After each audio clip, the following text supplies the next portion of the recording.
And he said, he said to me on Thursday, he said, you must have put me last because you were saving the best for last. And I said, in all honesty, we saved you for last so that people would stick around and not leave early. It's partially true anyway. Dr. Chris Fonvielle is a Wilmington native. He earned his bachelor's degree in anthropology from UNC Wilmington, and then his master's degree in American history from ECU, and PhD in Civil War Studies at the University of South Carolina. Go Gamecocks. There's one other in here. Go Gamecocks. He is Professor Emeritus of History at UNCW and the author of numerous books and articles on the Civil War in North Carolina, including the Wilmington Campaign, Last Rays of Departing Hope. And one day, hopefully soon, eventually, he's going to have a biography of this guy for all of us to read. We've been bugging him about that for years. It's almost an inside joke at this point, but I'll turn it over to Chris.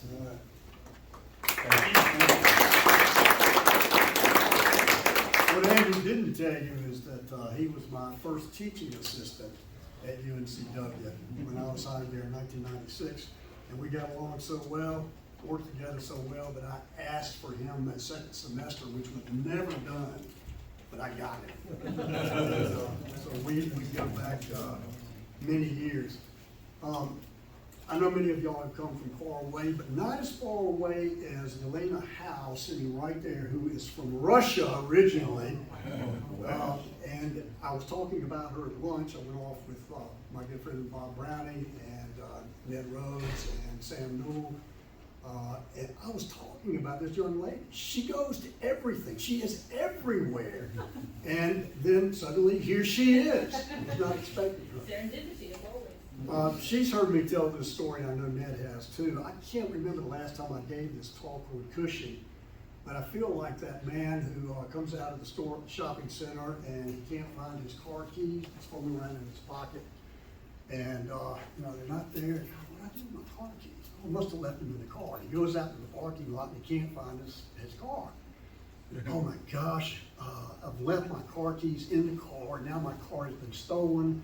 And my wife is always on me about leaving my car keys somewhere where I can't find them. So he called the police to report that his car had been stolen. And then he hesitantly called his wife to tell her, honey, I've left my keys in the car and my car's been stolen. I'm at the shopping center. Would you come pick me up? I know where you are. I dropped you off. Oh, yeah, that's right. Well, would you come pick me up, please?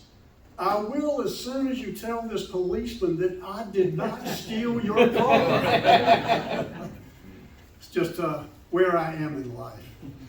Well, thanks to Becky for the nice segue with her comments about Cushing and promotion for my books, some of which I brought. On Fort Fisher, and the very best book ever written on Fort Anderson, right? So I thank her for that. I don't see her in the crowd. She left. She had to leave. Oh, sure. Right. Okay. I'll get on her later about it. Cushing is one of those fascinating characters that come out of the war that so appeals to us. I'm interested in him because I want to know how Americans defined heroism. Who were American heroes in those days? We cast that term around fairly easily today, and we have sports figures and movie stars that we call heroes or heroines. But in those days, long before there was organized sports other than baseball in the North, before there was a concerted entertainment industry other than actresses and actors, like Jenny Lind was a very famous person, the Celine Dion of her day. Our heroes were American military personnel. And what exactly did Americans look for in their heroes? And I think as much as any of one person that comes out of the war, and there were many, David Farragut, for example, who Bob has written certainly would be considered a hero because of his great accomplishments in helping to preserve the Union. But Cushing has to be counted among the heroes of the age. And I think you will probably agree with me as we go through the talk. All right, February 29th, 1864. Back up a week. George Washington's birthday. Cushing, in command of the screw steamer Monticello at the mouth of the Cape Fear River, has learned from deserters at Fort Caswell that there are blockade runners in the harbor. As audacious as he was, as ambitious as he was, as foolhardy perhaps as he was, without authorization from the commander of the Western Bar blockading squadron, Cushing takes a cutter with volunteers and rows across Old Inlet in search of a blockade runner. He wants to hijack a blockade runner and bring it out to the flotilla. He fails in that mission and is reprimanded for doing it without authorization from James Fraley, Commander James Fraley. But now disappointed and upset with Fraley for not backing him, because Fraley told him, look, if you had been successful, everything would have been all right.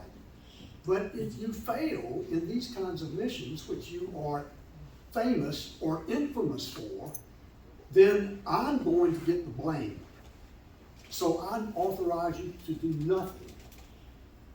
So a week later, it's a leap year, the 29th, now in two cutters, he rows back across the bar at Old Inlet, headed for Smithville, or as you know by now, Southport, looking to capture the commanding general officer, whose name was Louis Hébert, a French Creole.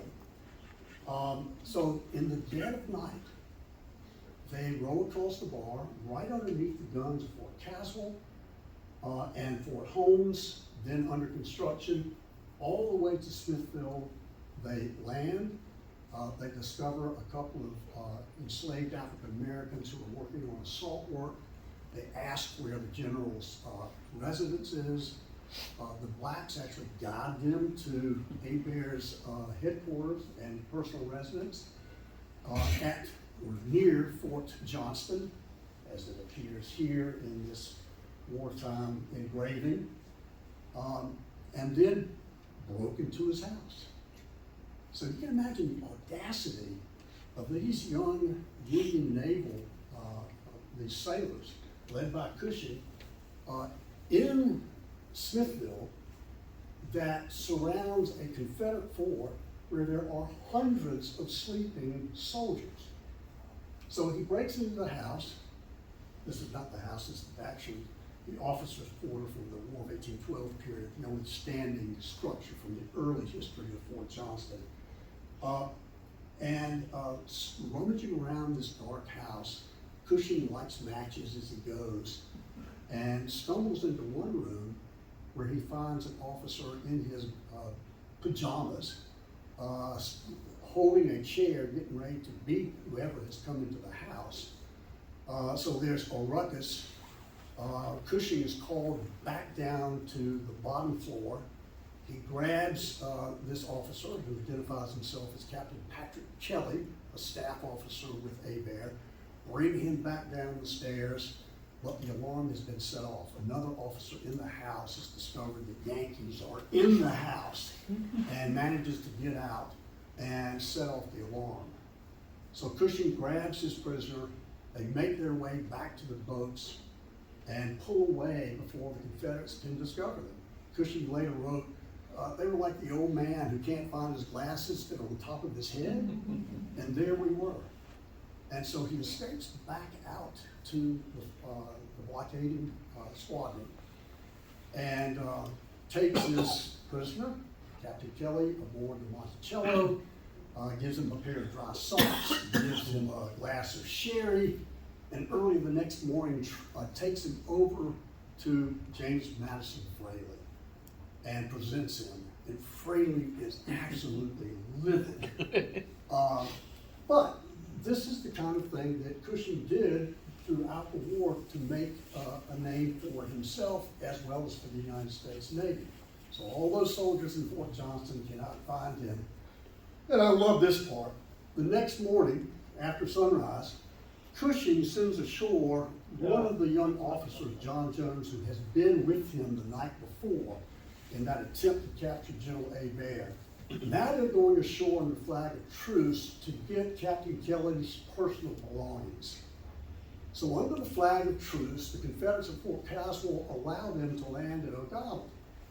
And it just so happens that Ensign John Jones is met by Colonel Thomas Jones, no relation, I don't think, a lot of Joneses in the world, who storms down to the beach wanting to know what they're doing there. What do you want? Well, we captured your boy last night, and he needs his toothbrush and his underwear, and can you send over to the barracks for them? And so they do. And there's this sort of tense moment where Ensign Jones and Colonel Jones are pacing back and forth on the beach, kind of staring at each other. And suddenly Colonel Jones, the Confederate officer, turns to Ensign Jones and says, "That was a damn splendid affair last night." A damn splendid affair. Now the ice is broken, and they fraternize. And sure enough, the courier comes back with Captain Kelly's personal belongings, and so Jones gets ready to take the cutter back out to the ship. Oh, he said, "Oh, by the way, Cushing asked me to give you this," and it was a card that read, "My dear General, I deeply regret you were not home when I called last evening. I enclose my card. Respectfully, W.B. Cushing." That is William Barker Cushing in a nutshell. Brazen, ambitious, resolute, determined, and is willing to buck the system to meet his ends, which he seldom did. There was method in his madness, but he rarely succeeded, as you'll see.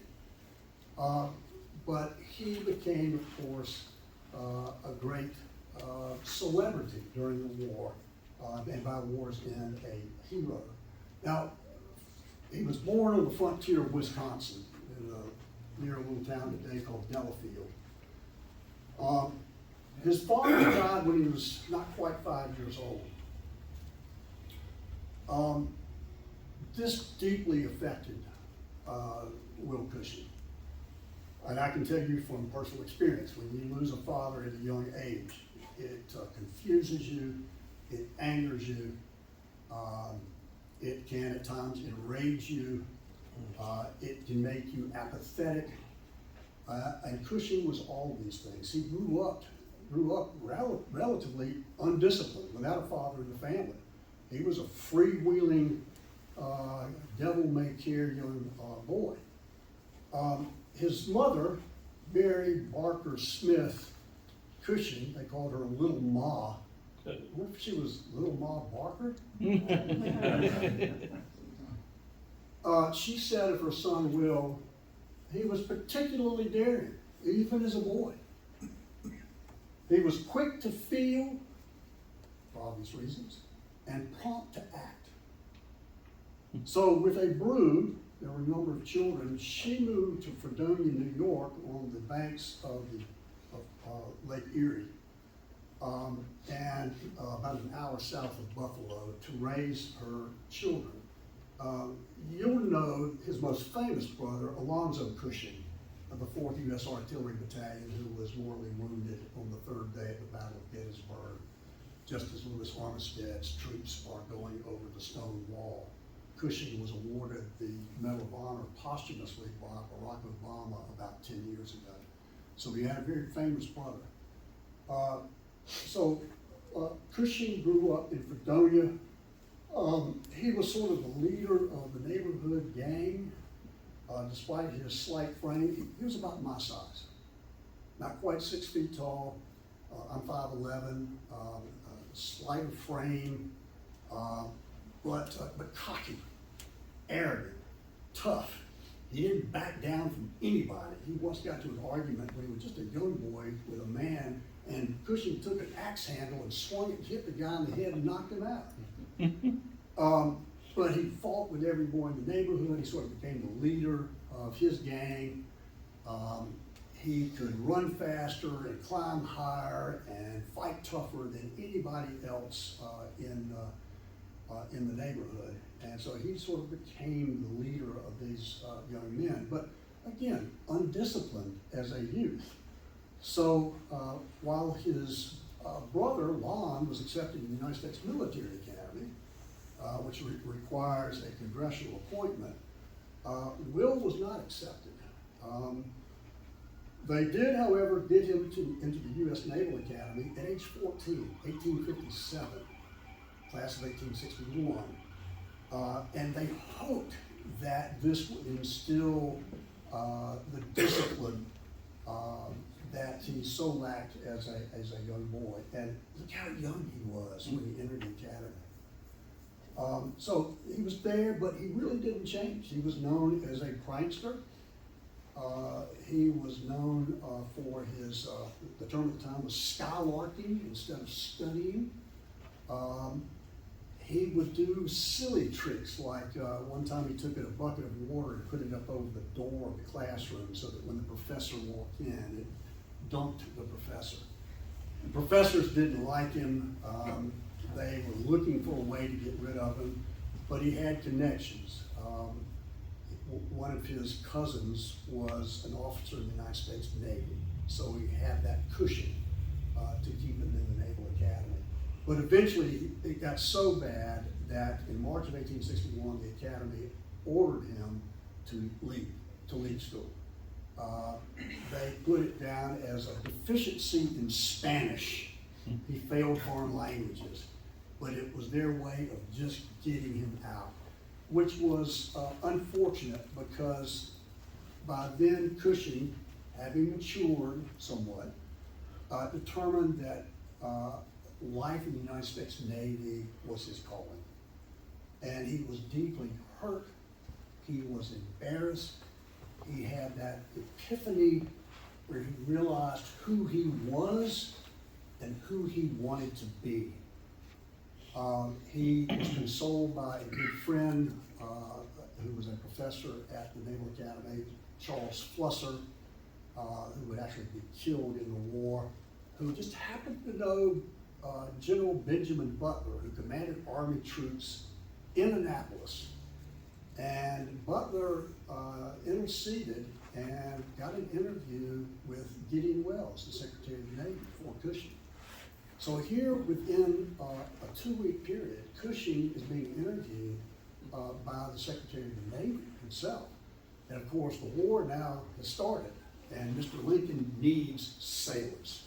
And here's this young man on his knees basically saying, Mr. Secretary, if you will give me an opportunity, I'll start at the bottom, but if you give me the opportunity, I promise that I will make a great name for the United States Navy.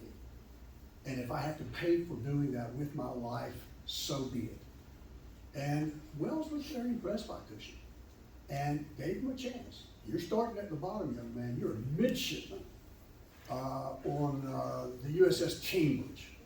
And so for the first year, he served on 2 frigates, the Cambridge and the, I'm going blank, another frigate in the North Atlantic Blockade Squadron. So here he is as a young naval officer. By 1862, he has so impressed officers on the Cambridge that he is appointed a lieutenant at 19. Now, some sources will say, and I've never been able to verify this, that he was the youngest lieutenant ever appointed in the United States Navy, 19 years of age. So here he is on the Cambridge. He's not liked by all of his so-called messmates. He is cocky, he is arrogant, And while initially they accepted him on board, it didn't take long for his personality to rub many of his messmates the wrong way. In fact, they kicked him out of the mess. And Bob Browning has just edited a volume called I'm Fighting for the Union, Civil War Letters of Naval Officer Henry Willis Wells, who was an acting master's mate on the Cambridge. And he made a number of observations about Cushing early in the war, before Cushing was known beyond the gunwales of the Cambridge. And at one point he was actually arrested and confined to the brig. But let me read to you what he wrote in this case. He was complaining with other officers on board the vessel, and one of them said, pay Cushing no never mind, he's a miserable thing. He's just not worth paying any attention to. And then he goes on to say, basically, he hadn't attacked me yet, so obviously he's gotten into confrontations with other sailors on board the Cambridge. But he said, you do not need to think from what I have said that Cushing is making his attacks on me. I hope he would, for I don't think I would put up with any more from him without taking hold of it. In other words, if he comes at me, there's going to be a major fight. So this is this young 19-year-old lieutenant on board the Cambridge. But he goes on to be given command of a recently captured vessel called the Ellis in November of '62. Some of y'all may know that he made a raid up the New River into Jacksonville, North Carolina. He lost the Ellis on the way back, but took a Confederate schooner, not a sloop, but a schooner, and escaped out to the blockading squadron. And this goes on year after year after year with the squadron. So that first year and a half, he spends with the North Atlantic blockading squadron off Albemarle and Pamlico Sound. But eventually he is appointed to the Wilmington blockading squadron. And with the Wilmington blockading squadron, he, with the Shaka Khan initially, he would do things like, there was a salt works up at what is Sloop Point, an old plantation that was built by John Baptista Ashe in 1726. It's one of the oldest standing structures in North Carolina. And he found out about this salt works, and so he sent ashore. He did not go ashore personally, but he sent ashore a couple of cutters with men, and they burned a blockade runner that was unloading commodities at Sloop Point Plantation. As it turns out, it was the schooner Alexander Cooper, which was a New York-based blockade runner. So blockade running was a very complex issue. And here you've got a New York-based blockade runner that Cushing had burned to the waterline. And they captured, I think it was 8, maybe 10 Confederate soldiers, and none of them had any insignia. So the officer leading the expedition selected the 3 best looking, or the 3 soldiers that he thought were more likely to be officers, none of whom were officers. So Cushing later wrote, thanks to their good looks, they were able to escape, serious incarceration. But anyway,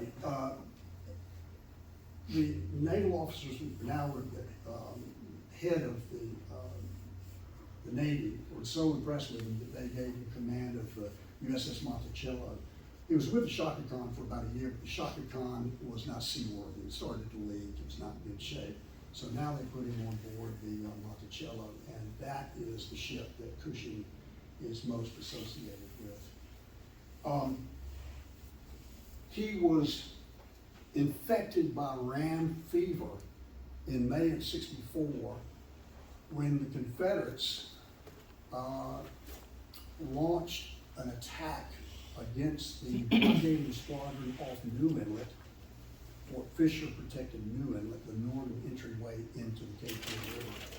There were 2.5 Richmond-class ironclads, like the Neuse, built in Wilmington, the North Carolina, the Raleigh, and the Wilmington, which was only half completed when she was burned at the stocks when Union forces were advancing on Wilmington. But the Raleigh was only one of 3 ironclads that actually would attempt to break the blockade. The other 2 were at Charleston. But there was an attempt to break the blockade of Wilmington when on the night of May the 6th, the Raleigh came down from Wilmington, out New Inlet.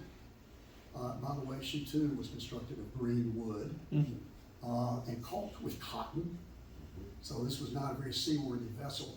And she actually temporarily broke the blockade.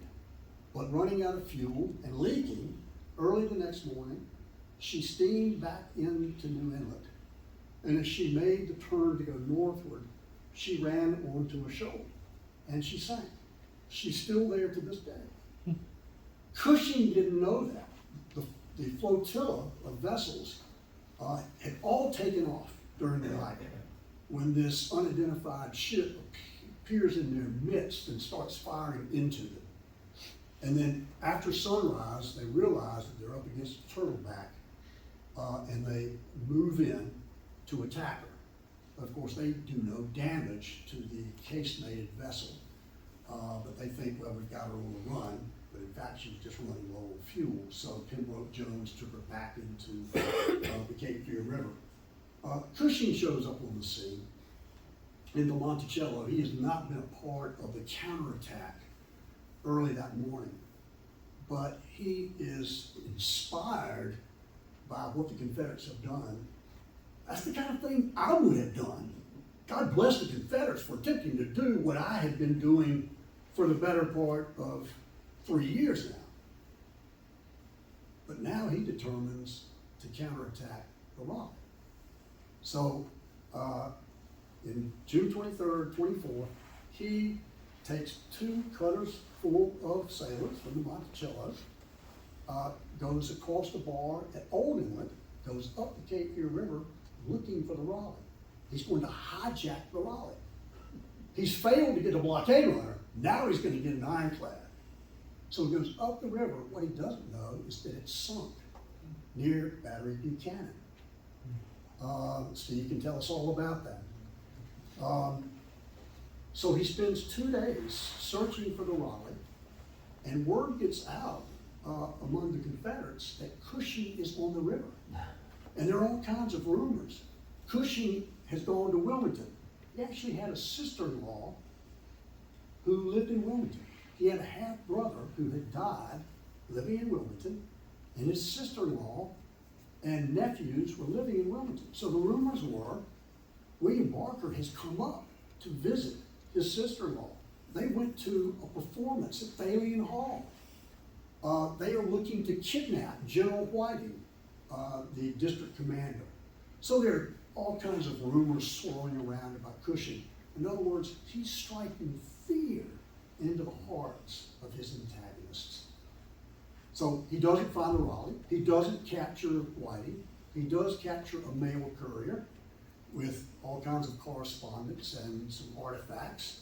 But eventually he realizes that the Confederates are looking for them. I found a great letter from General Whiting in David Dixon Porter's papers in the Library of Congress.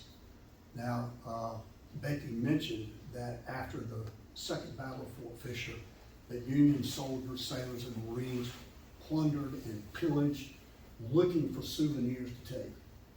Rifles and swords and bayonets and diaries and letters.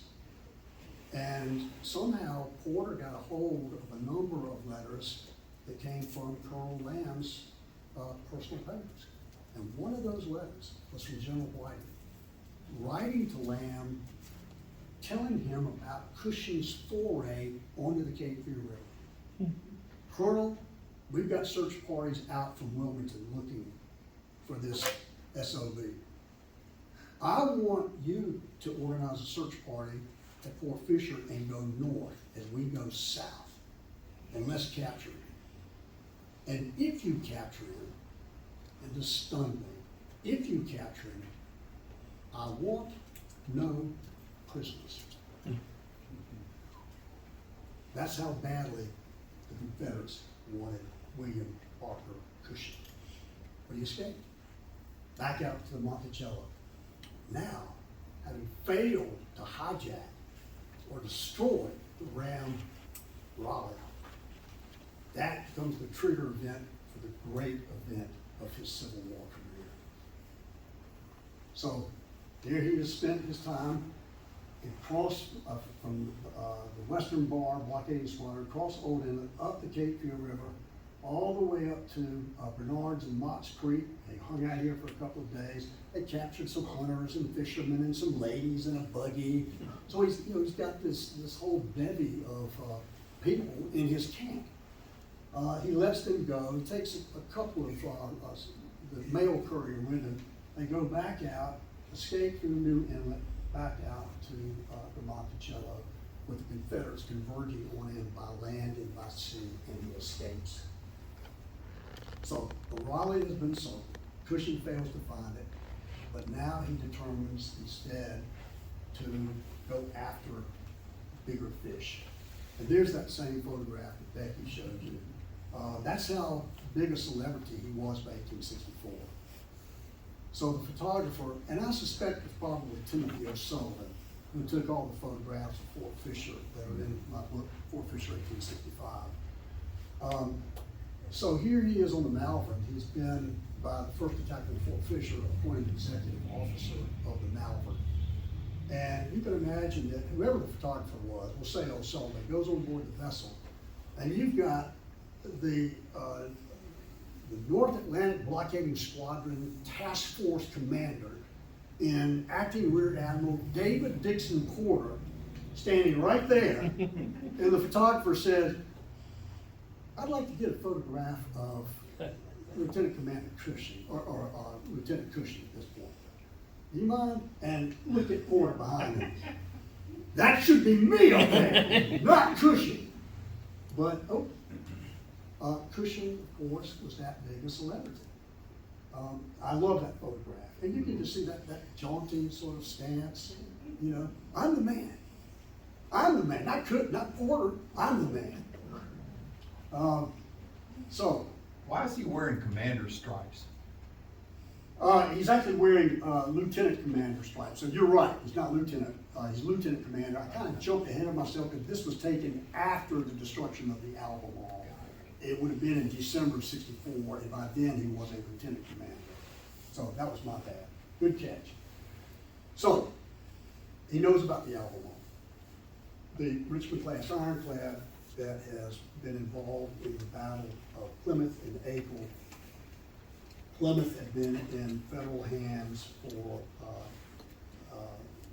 many months, and now the Albemarle Confederate forces have recaptured the town, and the Albemarle is docked there on the Roanoke River, upstream from the vessels the Union vessels in Albemarle Sound.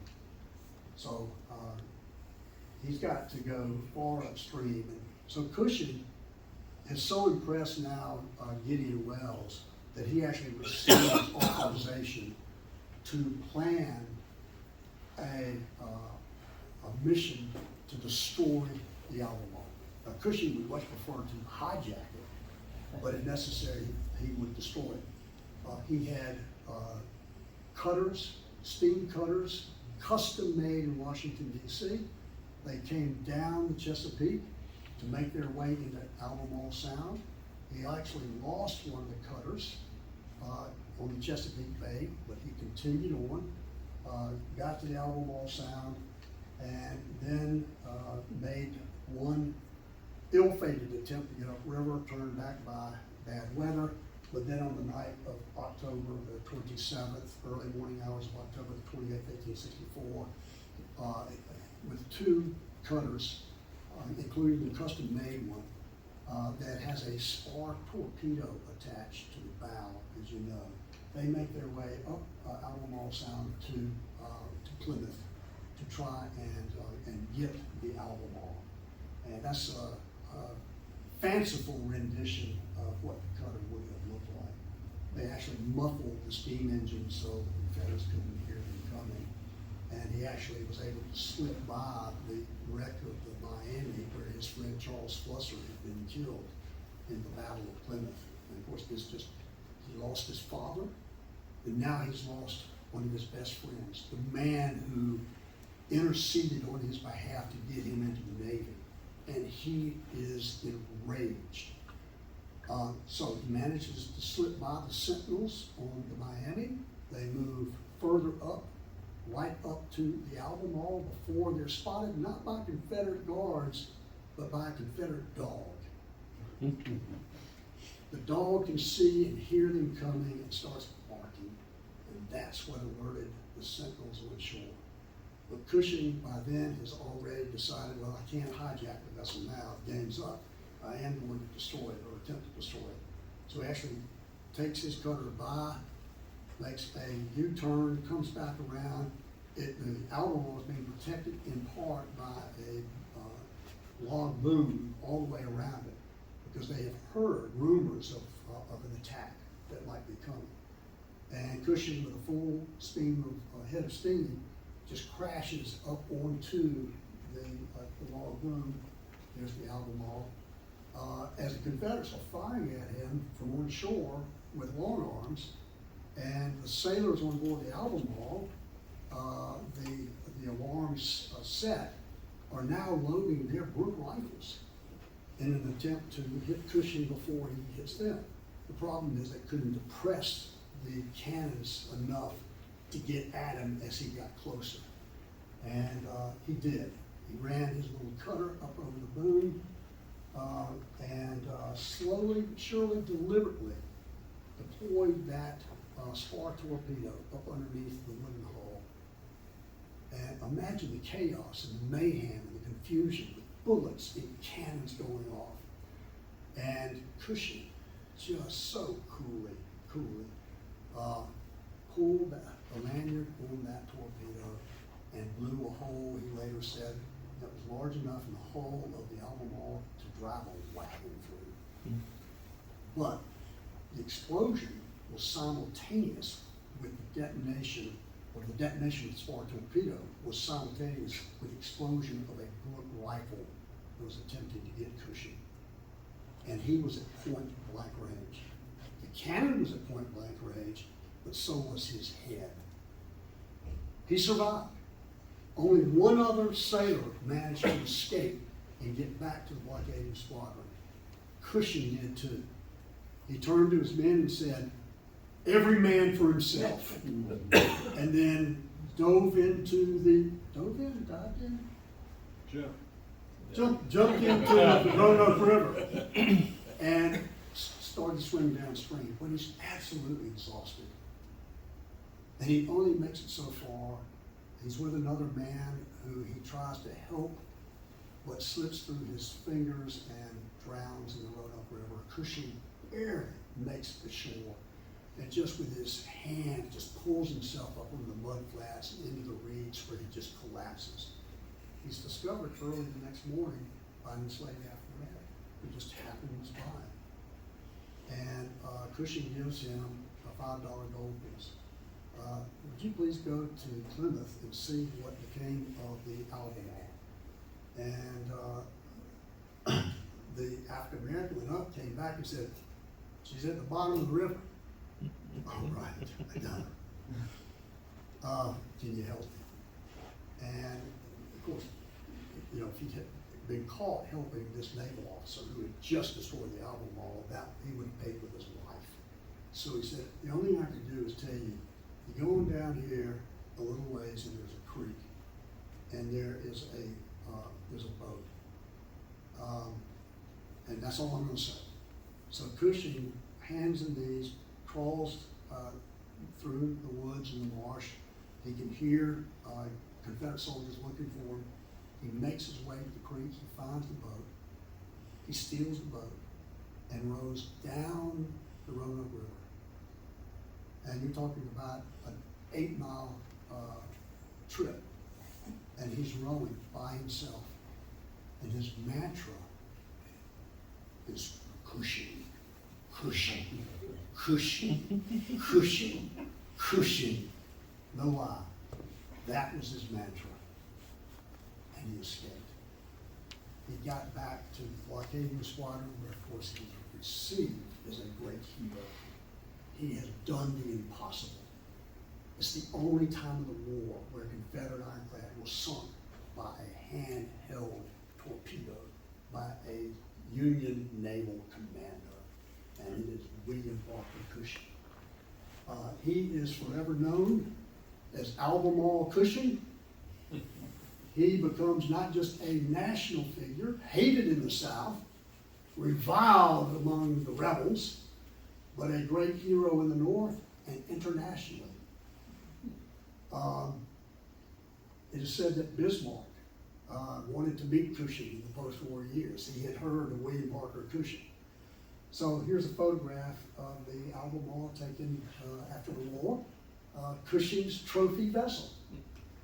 And this is somebody standing on top of Albemarle Cushing's trophy ironclad. The back of the CD said Lieutenant Commander Cushing, but I don't believe it. I've never found any evidence that he ever returned to Plymouth, but that would have been something that he would have done. But it doesn't look like Cushing. It's hard to see, but it doesn't look like Cushing. Well, that was where he really made a name for himself. He became the great hero. He was commissioned a lieutenant commander in the Army. I got lieutenant. It says on, I didn't like that. That was on the bottom of the photograph. He's now a lieutenant commander. Lots of photographs were made of him. The ladies loved him. Good-looking guy, long hair, kind of a reprobate, bad boy. So I always described him as Brad Pitt and Arnold Schwarzenegger rolled into one. So he was very, very popular. And of course, he loved it. He loved all the attention. He loved the publicity. In the post-war years, a newspaper editor actually criticized him in Fredonia, and Cushing went over there and whipped him because he had, tainted his reputation. So he was appointed executive officer of the Naval. There's another photograph from that same session, and there is Cushing there on the end, and there is Porter, now looking happier that he was in the middle of the photograph. He's still cutting his eyes up. Yeah, he's a He is. side-eye. He is. Well, and here's what Porter wrote about Cushing. He made a name for himself by his total disregard of danger. Absolutely true. He was what you might call freelance. We would say a Navy SEAL today, or a commando. They called him a freelance in those days. There was no Navy SEALs. He was always ready to perform an act of daring that would bring great credit to himself as well as to the United States Navy. I think Porter was very jealous of Cushing. He saw himself in Cushing, a much younger version of himself, but he saw that, and now Cushing is getting the publicity and bringing the name, the reputation for the Navy as well. He's lauded by the Secretary. He received the thanks of the U.S. Congress 5 times during the war, and received, the thanks of the U.S. Navy Department 5 times, and the thanks of the United States Congress 1 time, which was the equivalent of the Medal of Honor. Naval officers could not receive the Medal of Honor until 1916. So the very best they could receive would be the thanks of the Congress and the thanks of the President, and Cushing got both. He did participate with the Monticello, or now with the Malvern, in the attacks on Fort Fisher that Becky has talked about. And in fact was with the naval landing party in the second attack. There were 21 sailors and Marines that went ashore to supplement the U.S. Army forces that were attacking the west end of Fort Fisher. And as many of you know, the naval column haphazardly put together of volunteers from various ships in the fleet. So you'd have 50 guys from the USS Malvern, and 25 guys from the USS Gettysburg, and 17 guys from the USS Advance. They went ashore with no real preparation, not much organization. They were given cutlasses and revolvers to attack the mighty Fort fortification, the mightiest, strongest fortification in the Confederacy. And it turned out to be a suicide attack, really. It's the only time in U.S. history that I know of that the Marines gave up a beachhead. And here's Cushing in an illustration showing him going to the aid of his good friend Benjamin Porter, no kin to Admiral Porter. He lost two of his best friends that day, Samuel Preston and Benjamin Porter. Andrew did a really, really fine article in U.S. Civil War Navy magazine. Civil War Navy magazine, thank you, on Benjamin Porter. And there's that illustration of Cushing going to his aid to no avail because Benjamin Porter died. So he's lost his father, he's lost Flusser, and now he's lost Benjamin Porter and Samuel Preston. Well, he remained with the Navy in the post-war years. He participated not only in the capture of Fort Fisher, but the capture of Fort Anderson, where he led a daring nighttime reconnaissance to inspect the obstructions in the Cape Fear River, protecting Fort Anderson, and actually by himself, although he had two cutters full of volunteers with him. And by now, man, you want to go with Cushing. These volunteers landed north of Fort Fisher in what I call Cushing's Cove, and he alone sneaked into the fort to overhear the Confederate pep rally just prior to the attack on Fort Anderson, and managed to escape and get back to his cutters. And as they're going back downriver, they're instructed to halt because Confederate sentinels on shore have spotted him in his boats. And when they don't stop, the Confederates unload on him with small arms fire and cannon fire. And you can imagine Cushing standing in the prow of that little cutter with his Navy Colt revolver going bang, bang, bang, bang at his adversaries, and he escaped. And he got back to the Monticello, and of course the first people that he sought out were newspapermen. They were all with the fleet to report on activities. And he said, I was just inside Fort Anderson, and I overheard a speech being given by the Department of North Carolina Commander General Braxton Bragg. And so these reporters are taking down everything he says. And so his daring nighttime reconnaissance of Fort Anderson was published in northern newspapers within a week of that daring reconnaissance. And the Confederate commander who actually gave the pep rally talk was Colonel John Douglas Taylor, the 36th North Carolina. And he used to love to tell his friends in the post-war years, you know, my speech at Fort Anderson to you guys was so great that it was published in northern newspapers. Look at this. So he remained in the United States Navy after the war. In 1870, he married Catherine Forbes, a beautiful young lady from Fredonia. They had two daughters together. But Cushing was in the Navy. He served in the Pacific Squadron. He chased Chinese pirates. He was like Forrest Gump. I mean, he was just everywhere. But eventually, his fellow officers noticed that his health was starting to decline. They attributed it to the exposure and exhaustion that he faced during the war, but his personality started to change. He got very aggressive. And so they brought him on shore and assigned him to the Washington Navy Yard, but his condition worsened. There are two daughters, neither of whom ever married, by the way. Who could ever beat daddy, right? It's like General Lee's daughters never married. Who could beat him? And if you look at this photograph in the post-war years, look in his eyes. Do you see the difference?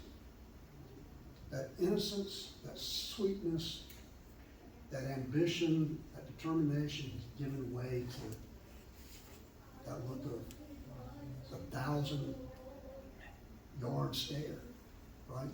Now, that's attributed to perhaps the war experiences, right? I think he was suffering from CTE.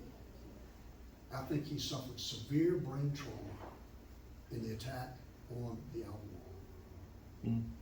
And things got so bad that they confined him to the Washington Insane Asylum, where he passed away in December of 1874. He was only 32 years of age.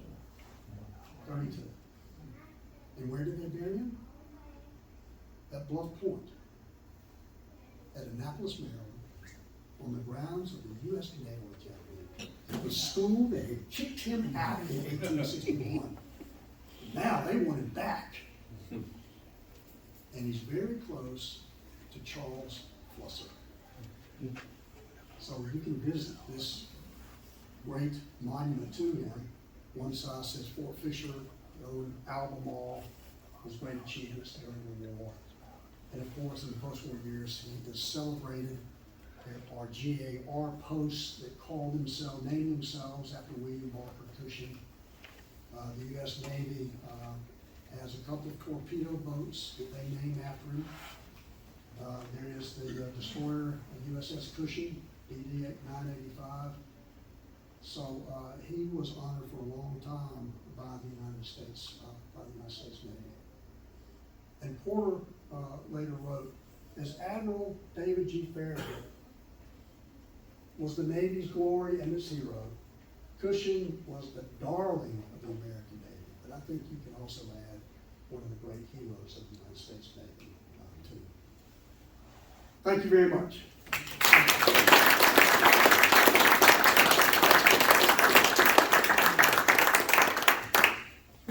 Anybody have any questions? I know you're all tired. If you don't have any questions, then I'll figure I covered all the bases.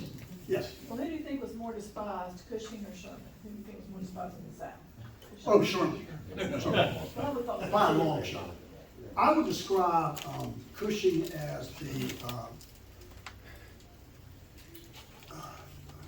who would I compare him to? Probably Custer. He was the Custer of the sea. But unlike his destruction of the Albemarle, which was very successful, Custer, of course, made that ill-advised attack. It was a big one that cost him and his entire command their life. But it was the same kind of personality. I think when Custer, didn't he graduate dead last in his class at the Navy? Yeah. And for a lot of the same reasons, you know, cocky, Classmates arrogant, with Alonzo? had a high sense of himself. Well, he classmates with Alonzo. They were the same class. weren't they? That I don't remember. I do not Because- remember. Alonzo was the baby brother. No, Alonzo was older than Cushing. The oldest brother was Milton, Okay. who was in the United States Navy with Cushing, but you never hear about Milton at all. And then you had Alonzo, then you had William Barker. And there was one other brother who was actually killed by Apache Indians in 1871.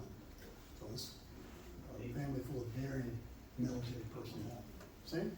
Do you know where the papers, letters, correspondence of Colonel Lamb would be for the summer of 1863? Do you know where those papers Yeah. are housed? No, Lamb's papers were all taken when Fort Fisher fell. They were either captured in his cottage half a mile north of Fort Fisher where he lived with his wife Daisy and children, or in the fort when it was captured. He later complained about that. One of his diaries was returned to him. It had been captured and returned to him, and was later published in the official records of the navies, leading the Confederate navies. Unfortunately, Lamb was not a prolific, revealing writer. It was usually things like 2 blockade runners came in today. It was a sunshiny day. I loaned Daisy 25 cents. She's going to pay me back 30 cents next week. Seriously, he was very frugal. So they weren't great. So the papers you copied in Library of Congress, you just copied the papers of Lamb's that are pertinent to the Cushing experience? You didn't try to do all Lamb's papers? There weren't many Lamb papers Okay, in Porter's papers. okay, A very small number, actually. okay. But that one from Whiting to Lamb, I thought was incredible. Now, Lamb's diaries, his post-war diaries, and a few of his pre-war diaries, are at William and Mary. He graduated there as an undergraduate in law school, became a lawyer, editor, very proud of his association with William and Mary. So his journals are there, but again, they're not very exciting. I thought they were pretty exciting, and they've all been digitized now, so you can easily access them You online. did think that was exciting? Pre-war, he was a great writer. Oh, pre-war, when he was a newspaper editor, yeah, he was much more prolific, but his post-war diaries are pretty boring, actually. At one time, you were working on a book by Cushing. Are you gonna finish this up and publish your version? Yes, Okay, good. before I die, I promise you, my biography of Cushing will be published. My plan is, I hit 70 this year, so now I'm starting to think, well, wait a minute. I got fewer days in front of me than I do behind me, so I'm kind of in a little bit of a panic. I've I got know the feeling. Moore's Creek to finish this summer, and Bob and I are working on a book that will be finished in the next couple of weeks, and then to Cushing. So before I go, Cushing's gonna go with me. Yeah? I'm wondering, could you elaborate a little bit on how the torpedo attacker with the torpedo spar, so this is an ironclad, he gets up on top of it, he gets the spar on the, I assume, metal on the ironclad, right? And then he pulls the lanyard, or? No, this is an iron cylinder, this torpedo. I don't remember how many pounds of gunpowder. You remember, Jim, how many pounds of gunpowder are in Some pounds. it? And it is attached to the end of a spar. Right, I understand that. Yeah. And then he touches the hull. or No, gets it actually depresses the spar underneath the casemates and under the hull. Okay, So the hull's wooden. okay, Right. all right. So it's at waterline then? Oh, yeah. Right, he's got, Every ironclad was vulnerable below the water. They were only clad above water. that's right. Because the picture there seemed to have it above, but, okay, so he gets it down at the wooden part, It made it look like he went over the log and was, yeah. I think that- his bow was out of the that- water That's right there. yeah, that's the cannon of the Albemarle firing out. Okay, so Yeah, the torpedo the spar is the is- one Got it, okay. in the war there. Paul did as good a version as I've seen modern day. It's fanciful, to be sure. Sure, okay, so you got But it he was below- able to below depress the the water, yeah, I got it. below the waterline. There's a replica. But there was a simultaneous explosion of that Brook rifle, 7-inch Brook rifle on board the ship. And Cushing is literally point blank when those two explosions happened. That could be the, And I think he is concussed, severely concussed. And I think ultimately it's that traumatic brain trauma that will lead to his untimely death. And that's just speculation on my part. His death certificate says acute mania. Well, that's like catch-all phrase. That's like saying he died of cancer. How old was his father when his father died? His father was 46, I think. And do you know how his father died? Tuberculosis. Tuberculosis ran rampant in his family. And there are some who suggest that he died of the long-term effects of tuberculosis. Sometimes those. That may be. He did display symptoms of tuberculosis in his latter years. Yeah. A lot of coughing, hacking, blood. The explosion in the water is. But again, I can't prove this, but I think it was probably closer to CTE than tuberculosis. And of course, you can live for years with tuberculosis. I didn't know this, but 25% of Americans died of tuberculosis in the 19th century. That's how prolific it was. Anybody else? Well, I thoroughly enjoyed being with y'all. Thank you very much. Thank you.